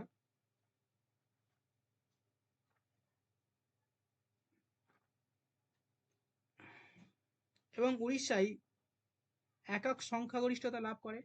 উড়িষ্যায় একক সংখ্যাগরিষ্ঠতা লাভ করে। নেক্সট লেখো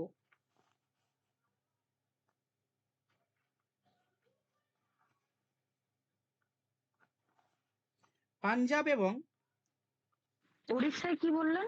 একক সংখ্যাগরিষ্ঠতা। হ্যাঁ লেখো পাঞ্জাব এবং উড়িষ্যাতে একক সংখ্যাগরিষ্ঠতা লাভ করে।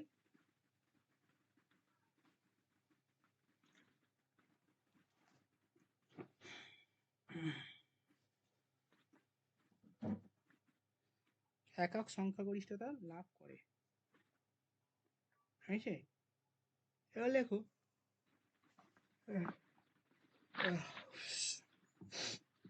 দেখো পাঞ্জাব এবং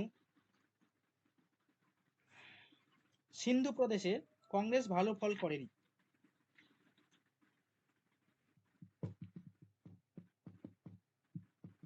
পাঞ্জাব এবং সিন্ধু প্রদেশে কংগ্রেস ভালো ফল করেনি। আচ্ছা,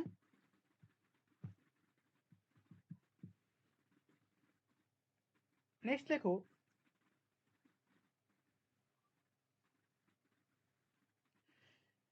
স্যার সিন্ধু প্রদেশ মানে? সিন্ধু প্রদেশ মানে হচ্ছে ওই উত্তর পশ্চিম সীমান্তে যে প্রদেশগুলো ছিল সেটা হচ্ছে সিন্ধু প্রদেশ, মানে যেটা হচ্ছে পাকিস্তানের মধ্যেই পড়ছে আর কি। ও আচ্ছা আচ্ছা, ঠিক আছে। এটা হচ্ছে সিন্ধু প্রদেশ। নেক্সট লেখো ফজলুল হকের নেতৃত্বে কৃষক প্রজা পার্টি। ফজলুল হকের নেতৃত্বে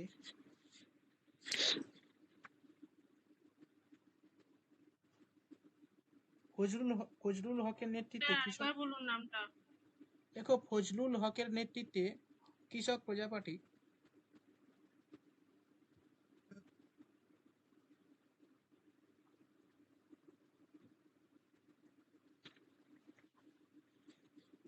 কৃষক প্রজা পার্টি 1937 সালে নির্বাচনে বাংলায় মন্ত্রিসভা গঠন করে। কি স্যার বললেন? কৃষক কৃষক প্রজা পার্টি, কৃষক প্রজা পার্টি 1937 সালে বাংলার কৃষক প্রজা পার্টি মন্ত্রিসভা গঠন করে এবং পাঞ্জাবের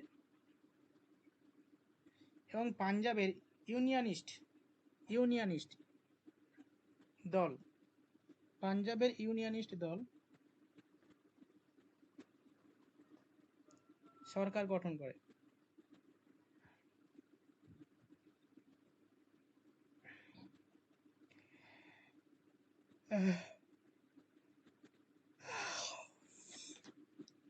দেখো 1937 সালে নির্বাচন হয়েছিল। হ্যাঁ, 1937 সালে এই নির্বাচনটা খুবই ভাইটাল নির্বাচন। এই নির্বাচনে কতগুলো দল ছিল, কতগুলো প্রদেশ ছিল? প্রায় 37টা, সরি 37 বলছি, 11টি প্রদেশ ছিল। 11টি প্রদেশ ছিল। এই 11টি প্রদেশ থেকে মিউট করো। 11টি প্রদেশ থেকে মনীষা মিউট করে দাও তো।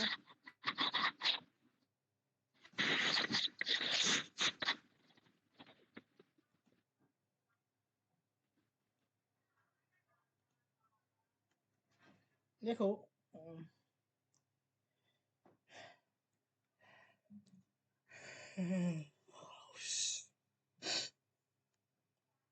11টি কি বললাম 11টি প্রদেশ থেকে নির্বাচন হয়।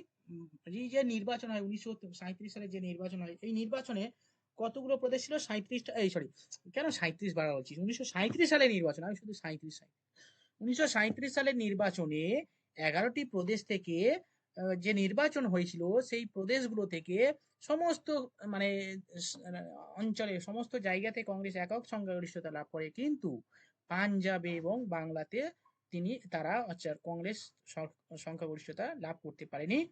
ফলে কি হয়, এরকম প্রশ্ন আসে যে 1937 সালের নির্বাচনে কোন দুটি জায়গা থেকে কংগ্রেস ভালো ফল করতে পারেনি। প্রশ্ন হবে এরকম, উত্তর হবে কিরকম? উত্তর হবে এরকম যে পাঞ্জাব এবং বাংলা। পাঞ্জাবে বাংলাতে ফজলুল হক ছিলেন আর কি, এনারা যে পার্টি ছিল সেটা হচ্ছে কৃষক প্রজা পার্টি। এই কৃষক প্রজা পার্টি জয়লাভ করে এবং ফজলুল হক মন্ত্রিসভা গঠন করে। এখানে কংগ্রেস টংগ্রেস ছিল না। আর একটা ছিল জায়গা, সেটা হচ্ছে পাঞ্জাব।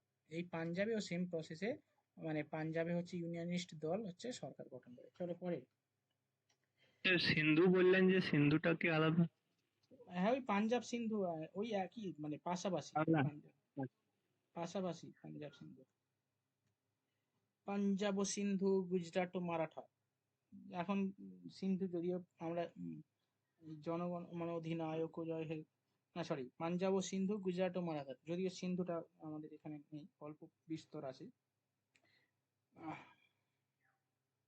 স্যার আপনি কি এক্ষুনি সবার দাঁড় করাবেন নাকি? কাকে? জাতীয় সঙ্গীত গাইছেন, এক্ষুনি তো দাঁড়াতে হবে। না না, দাঁড়াচ্ছি না, এমনি বলছি যে ধরো আমাদের জাতীয় সঙ্গীত আছে, যে গানগুলো, যে গানের মধ্যেই রয়েছে তো, মানে ভারতবর্ষের সব জায়গা তো। পাঞ্জাব ও সিন্ধু, গুজরাট ও মারাঠা, এই মানে সিন্ধুটা অ্যাকচুয়ালি মানে বেশিরভাগ পার্টটা তো এখন হচ্ছে মানে পাকিস্তানে রয়ে গেছে, ঠিক আছে, বেশিরভাগ পার্ট আর কি, সেইটাই বলছি। নেক্সট দেখো, এরপরে 1937 সাল হয়ে গেল, 1935 সালে একটা ঘটনা ঘটেছিল। কি ঘটনা বলো তো, মনে আছে?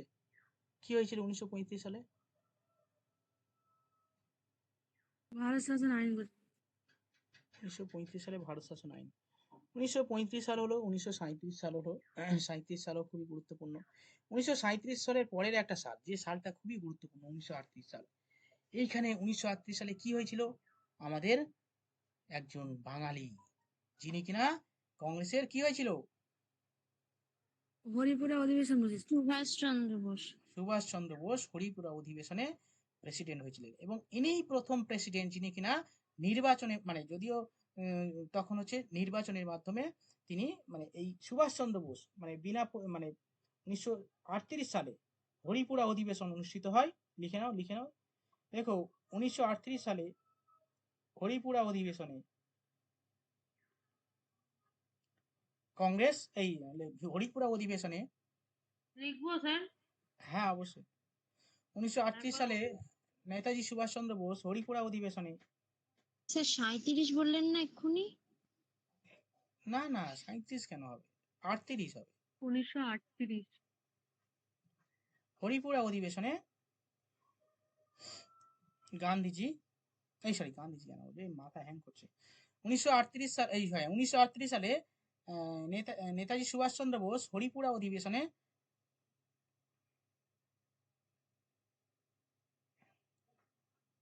সভাপতি নির্বাচিত হয়। মানে কি, বিনা প্রতিদ্বন্দ্বিতায়, কোনো প্রতিদ্বন্দ্বী নেই। এখন রাষ্ট্রপতি নির্বাচন হলে মাঝে মাঝে মানে কিছু কিছু সময় প্রতিদ্বন্দ্বিতা থাকেই না, ঠিক আছে। তো এখন যে সেরকম আর কি, মানে সেই রকম সেখানে আর কি কংগ্রেসের যে অধিবেশন হয়েছিল 1938 সালে, অধিবেশনের যে প্রেসিডেন্ট নির্বাচন হয়েছিল, সেখানে অন্যান্য ক্ষেত্রে কি হয়, এখানে কংগ্রেসের কোনো প্রতিদ্বন্দ্বী ছিল না এই নেতাজি সুভাষচন্দ্র বোসের সভাপতি হিসাবে নির্বাচনের পক্ষে, ঠিক আছে। এর পরের বছর, এক বছর হয়ে যাওয়ার পরে 1938 সাল এলো আবার, ঠিক আছে। 1938 সালে সেই নেতাজি সুভাষচন্দ্র বোসকে আবার কংগ্রেসের সবাই চাইলো আর কি, সবাই না, বেশিরভাগ জনগণ চাইলো যে নেতাজি সুভাষচন্দ্র বোসই পারে একমাত্র মুক্তির পথ দেখাতে। তো সেই সময় আর কি কংগ্রেসের কিছু গান্ধীবাদী, হ্যাঁ 1939, গান্ধীবাদী নেতা ছিলেন, তারা কিনা গান্ধীবাদীরা তারা কিন্তু নেতাজিকে চায়নি বা নেতাজিকে মানতে চায়নি। তো তারা নেতাজির বিরুদ্ধে আর কি গান্ধীজি আবার মনোনীত করেছিলেন যে নির্বাচন হবে। বেশিরভাগ জনগণ চাইলেও যে আগে কি হতো, নেতাজির কথাই হতো সবকিছু। নেতাজি যদিও কলেজ সরি, উফ বাবা, আমার আজকে কি হচ্ছে, বেশিরভাগ কথাই হচ্ছে গান্ধীজির আদেশেই চলতো, মানে গান্ধীজি যাই বলতো তাই হতো আর কি। এতদিন ধরে এটা চলে আসছিল।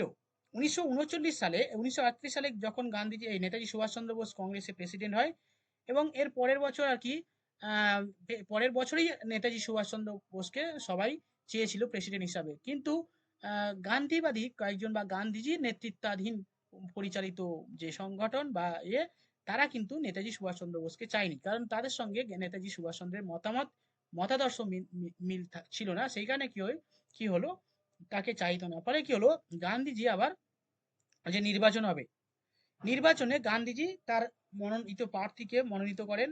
কে ছিলেন মনোনীত প্রার্থী? পট্টভী সীতারাম মাইয়া। চলো একটু লিখে নাও, তারপরে বলছি। লেখ 1938 সালে কংগ্রেসের ত্রিপুরী অধিবেশন আয়োজিত হয়।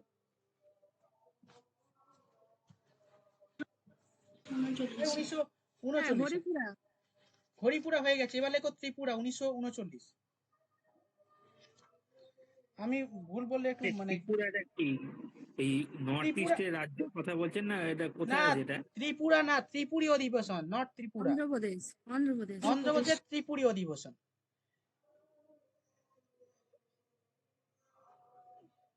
ত্রিপুরী অধিবেশন, এটা অন্ধ্রপ্রদেশে আছে, আর এটা নর্থ ইস্টে নেই।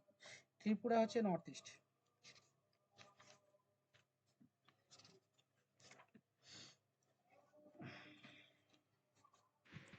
হরিপুরার পর কিছু বললেন, একটু কেটে গেছিল।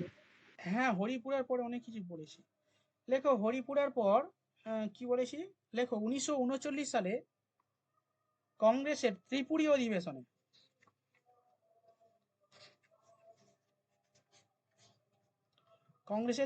অধিবেশনে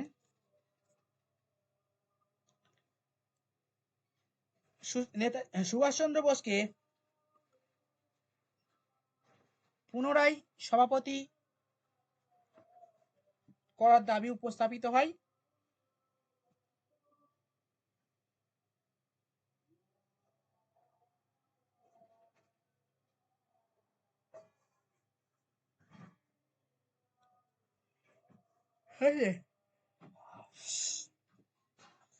তো দাবি উপস্থাপিত হলেও কিন্তু নেতাজি সুভাষচন্দ্র বোস যে দ্বিতীয়বারের জন্য এই পদে থাকবে, প্রেসিডেন্ট পদে থাকবে, এটা গান্ধীজি আপত্তি জানায়, বলছে না, সেকেন্ড বার আর দেওয়া যাবে না, আমি যাকে দেবো তাকে হবে। এটা তো সবাই মানতে চায়নি। গান্ধীজি বলছে মৌলানা আবুল কালাম আজাদ সভাপতি হবে। ঠিক আছে, এবার যেহেতু জনগণ চাইছে নেতাজিকে, মৌলানা আবুল কালাম বলছে ভাই আমি থাকবো না। এই এখনকার মতো, সেই এখন সে প্রেসিডেন্ট নির্বাচন হলো না, কাকে বেশ একটা দায়িত্ব বলেছিল যে মানে বিরোধী দল থেকে, যে তুমি রাষ্ট্রপতি হও, মানে রাষ্ট্রপতি হওয়ার জন্য এটা করেছিল না, আপিল করা হয়েছিল যে তুমি রাষ্ট্রপতি হবে। তো বলেছিল কাকে, নামটা মনে পড়ছে না, কাকে বেশ, যশবন্ত সিং কে বলেছিল তো। যশবন্ত সিং না, তো দাঁড়িয়েছিল, একে বলেনি, এ তো দাঁড়িয়েছে। কাকে বেশ বলেছিল,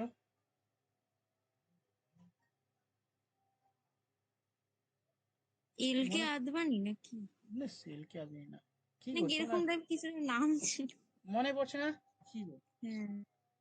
রাজনীতি করো না কেউ,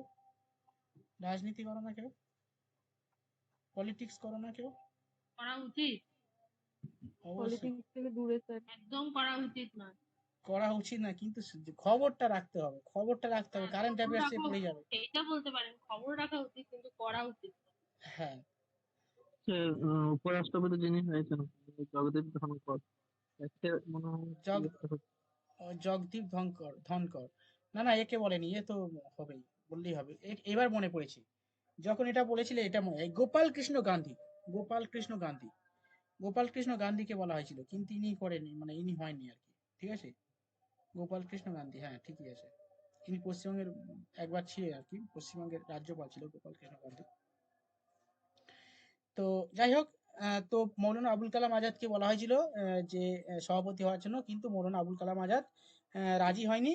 তো তারপরে কি হয়, মানে পট্টবী সীতারাম মাইয়াকে দাঁড় করা হয় কংগ্রেসের তরফ থেকে, অর্থাৎ গান্ধীজির মনোনীত প্রার্থী হচ্ছে পট্টবী সীতারাম মাইয়া।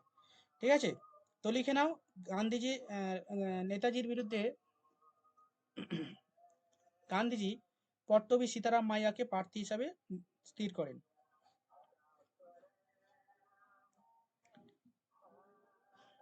আরেকবার বলুন স্যার। লেখো 1900 গান্ধীজির নেতাজির বিরুদ্ধে পট্টবী সীতারাম মাইয়াকে প্রার্থী হিসাবে মনোনীত স্থির করেন, প্রার্থী হিসাবে স্থির করেন সীতারাম পট্টবী সীতারাম মাইয়া।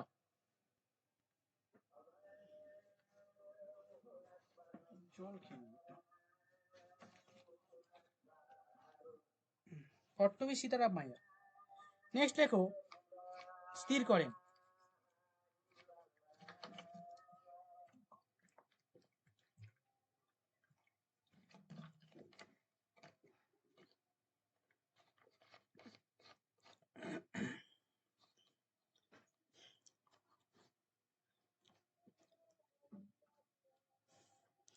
ঠিক আছে, আর কংগ্রেসের মানে কংগ্রেসের যে মানে ইয়ে ছিল আর কি, কংগ্রেসের বেশিরভাগ ঐক্যের সমর্থনে সুভাষচন্দ্র বসুকে, হ্যাঁ মানে বেশিরভাগ কংগ্রেসের ব্যক্তিবর্গগণ আর কি, কংগ্রেস নেতাজি সুভাষচন্দ্র বোসকে বলেছিল, যেহেতু গান্ধীজি প্রার্থী দিচ্ছে, তুমি মানে রিজাইন করে দাও, মানে তোমাকে আর প্রার্থী হতে হবে না।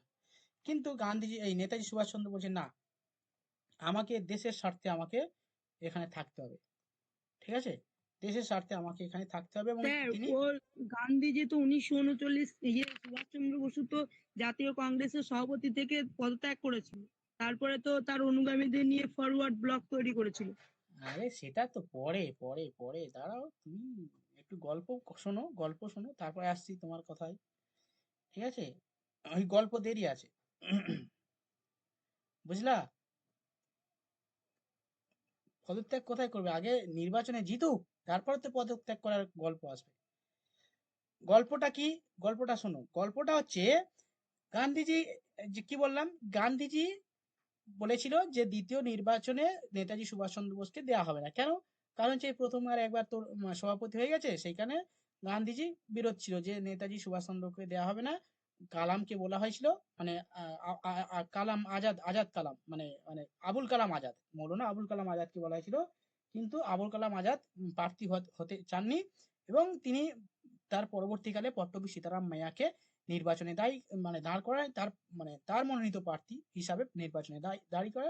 তো পরবর্তীকালে কংগ্রেসের নেতৃবৃন্দরা গান্ধীজিকে, সরি, আমাদের নেতাজিকে অনুরোধ করেছিলেন যে তিনি যাতে এই নির্বাচনে থেকে সরে যায় আর কি। কিন্তু নেতাজি তাতে কর্ণপাত না করে তিনি এই পদে বা পুনরায় প্রেসিডেন্ট হিসাবে নির্বাচনে তিনি প্রতিদ্বন্দ্বিতা করেন গান্ধীজির বিরুদ্ধে, এবং এই নির্বাচনে তিনি রীতিমতো প্রতিদ্বন্দ্বিতা হয় দুজনের মধ্যে, এবং এই নির্বাচনে নেতাজি সুভাষচন্দ্র বোস জয়লাভ করে। নেতাজি সুভাষচন্দ্র বোস জয়লাভ করে অনেক ভোটেই তিনি, অর্থাৎ প্রায় 203টে ভোটে নেতাজি গান্ধীজি মনোনীত প্রার্থী পট্টবী সীতারাম মাইয়াকে পরাজিত করে, মানে 203টে ভোট, মানে বিশাল ব্যাপার, 203টে ভোটে তিনি পরাজিত করে। তার মানে পট্টবী সীতারাম মাইয়াকে পরাজিত করা মানে গান্ধীজি পরাজয়, আর গান্ধীজির পরাজয় মানে দেশের, মানে তখন আর কি গান্ধীজি মানে একদম, মানে গান্ধী ছাড়া কোনো কথাই হবে না, এই গান্ধীজির পরাজয়। আর মানে গান্ধীজির পরাজয়, এটা সবাই মেনে নিতে পারে। গোষ্ঠীদ্বন্দ্ব তখনও ছিল, হ্যাঁ একদম গোষ্ঠীদ্বন্দ্ব তখনই ছিল, এবং যে কারণে তো মানে এত প্রবলেম হয়েছিল, স্বাধীনতা কেন এত দেরিতে হয়েছিল, যদি ঐক্য থাকতো তাহলে হতো না, ওই গোষ্ঠী প্রবলেম, মানে ক্ষমতার লোভে আর কি, ঠিক আছে, ডিলে করেছিল। ঠিক আছে, তো যাই হোক, নেতাজি সুভাষচন্দ্র বোসও জয়লাভ করার পরেও কিন্তু কংগ্রেসের অন্দরে কি হয়, সবাই মানে বিরোধিতা করে, কারণ কি গান্ধীজিকে ক্ষুণ্ণ করা, গান্ধীজি হেরে যাওয়া মানে একটা বিশাল খারাপ ব্যাপার আর কি। ঠিক আছে, সঙ্গে সঙ্গে কংগ্রেস থেকে সবাই পদত্যাগ করতে শুরু করলো, মানে যারা গান্ধীজি অনুগামী আর কি, প্রায় অনেকজন পদত্যাগ করে যাওয়ার পরে আর কি জওয়াহরলাল নেহেরু আবার গান্ধীজির হয়ে থাকতো আর কি, গান্ধীজির দলের লোক আর কি। এবং প্রায় অনেকজন 12 থেকে 14 জন পদত্যাগ করে আর কি, কংগ্রেস থেকে পদত্যাগ করে, বলছে না আমি আর কংগ্রেস থাকবো না, যেখানে গান্ধীজি হেরে গেছে আমরা থাকবো না। ঠিক আছে, এরকম ভাবে বারবার পদত্যাগ করতে করতে কংগ্রেসের মধ্যে নেতাজির বিরুদ্ধে একটা একটা ইয়ে অচল অবস্থা তৈরি হয় আর কি। ঠিক আছে, এই অবস্থাতে কি হয়, নেতাজি মানে ভাবলো যে এখান থেকে কাজ করা সম্ভব নয়, এখান থেকে কাজ করা সম্ভব না, যে কোনো কাজে বিরোধিতা করা, পদত্যাগ করা, সবকিছু এরকম ভাবে যদি চলতে থাকে, আমি যে উদ্দেশ্য নিয়ে আমি এখানে এসেছি সেই উদ্দেশ্য সফল হবে না। সেইখানে কি করলো, তিনি কংগ্রেস থেকে বেরিয়ে গেল। বেরিয়ে গিয়ে কি করলো, তিনি 1939 সালে 1939 সালে তিনি ফরওয়ার্ড ব্লক প্রতিষ্ঠা করেন। ঠিক আছে, বলছে এখানে থেকে আমি কাজ করতে পারবো না, ঠিক আছে আমি পদত্যাগ করছি, আমি রিজাইন করছি। রিজাইন করার পরে তিনি উনি রিজাইন করার পরে 1939 সালে মানে 3রা মেতে নেতাজি সুভাষচন্দ্র বোস ফরওয়ার্ড ব্লক প্রতিষ্ঠা করেন। ওকে, এবং নেতাজি সুভাষচন্দ্র বোস রিজাইন করার পরে ওই পদে কে এসেছিল, রাজেন্দ্র প্রসাদ। আগের দিনে কোশ্চেনটা দিয়েছিলাম, মনে আছে? যে নেতাজি সুভাষচন্দ্র বোস পদত্যাগ করার পর, হ্যাঁ, কে ওই পদে এসেছিল, রাজেন্দ্র প্রসাদ। লিখে নাও এইসব। এই যে যেভাবে পড়াচ্ছি পুরো ডিপলি পড়াচ্ছি, দেখো আমি তো ইয়ে করে দিয়ে যেতে পারি, কিন্তু প্রবলেমটা হচ্ছে তোমরা অনেকে এই বিষয়গুলো তোমরা চাইছো বলে আমি দিতে বাধ্য হচ্ছি, কিন্তু কি করবো, ঠিকই আছে, তোমাদের জন্য ভালো হোক, কিছু করার নেই। তো বলো না। এটা লিখে নাও, যতটুকু গল্প বললাম নিজের মতো করে লিখে নাও। লেখো, কত ভোটে হারায়? 207। 203টে ভোটে হারিয়ে দেয় পট্টবী সীতারাম মায়াকে। কোথায় করেছিলেন ওই ফরওয়ার্ড ব্লকটা গঠন? উনি কংগ্রেস থেকে বেরিয়ে এসে নিজস্ব একটা ফরওয়ার্ড ব্লক প্রতিষ্ঠা করেন, নিজস্ব দল তৈরি করেন। ঠিক আছে, লিখে নাও। আচ্ছা, এটা লিখে দিই, ভালো করে লিখে নাও। লেখো,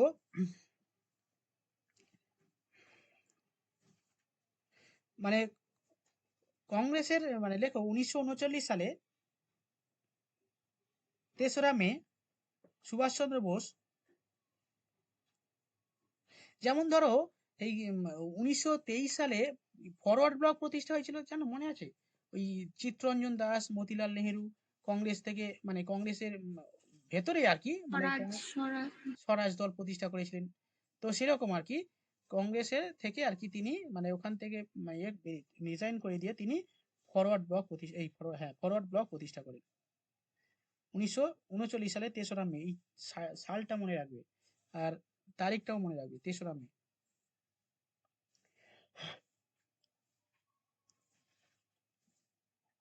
এবার লেখো, সুভাষচন্দ্র এই দলের সভাপতি ছিলেন। 1939 সালে 3রা মে সুভাষচন্দ্র বসু ফরওয়ার্ড ব্লক প্রতিষ্ঠা করেন।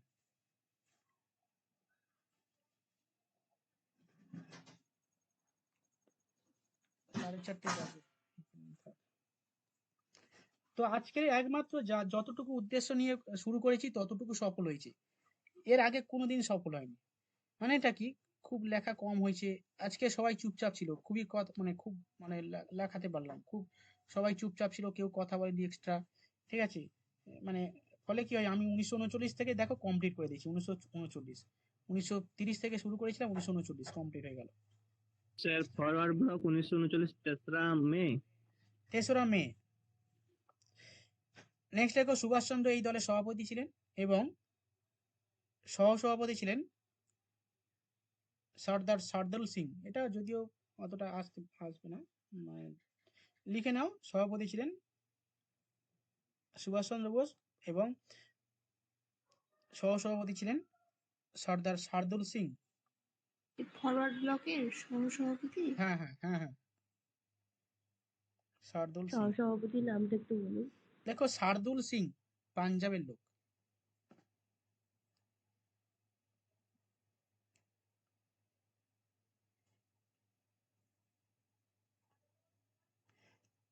আর ওই জায়গাটা লিখে নিয়েছো তো, যে কংগ্রেস রিজাইন করার, নেতাজি সুভাষচন্দ্র বোস রিজাইন করার পর ওই কংগ্রেসের সভাপতি হন আর কি, লিখে নাও রাজেন্দ্র প্রসাদ।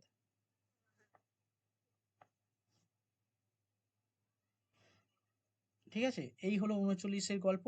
আর 1939 মানে 1939 সালের মে মাস তো চলে গেল।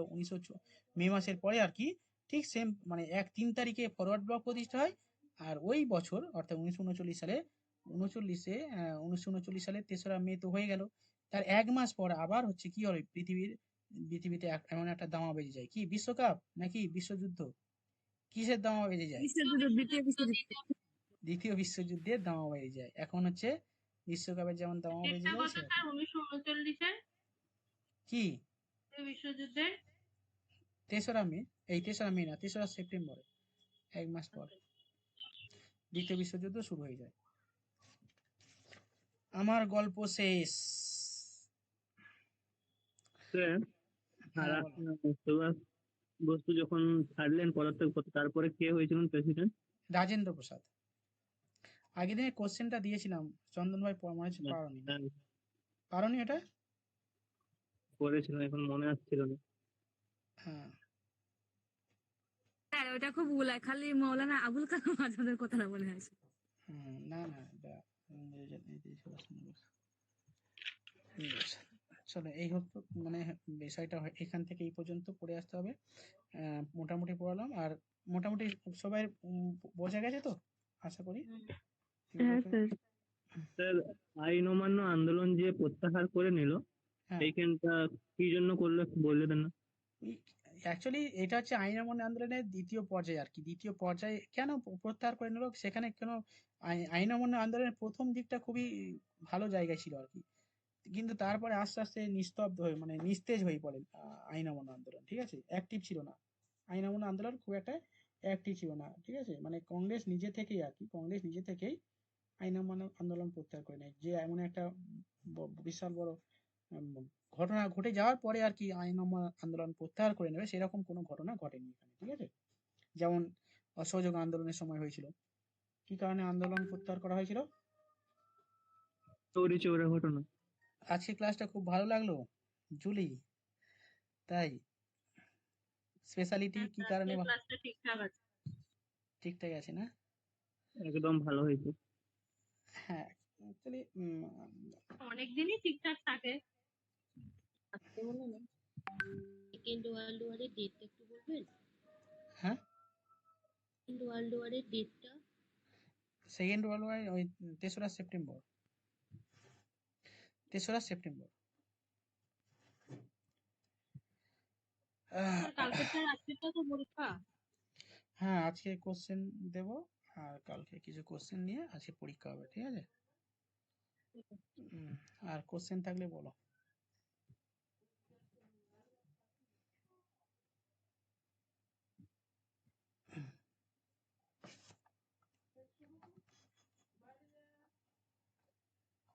ঠিক আছে, তাহলে অফ হয়ে যাচ্ছে।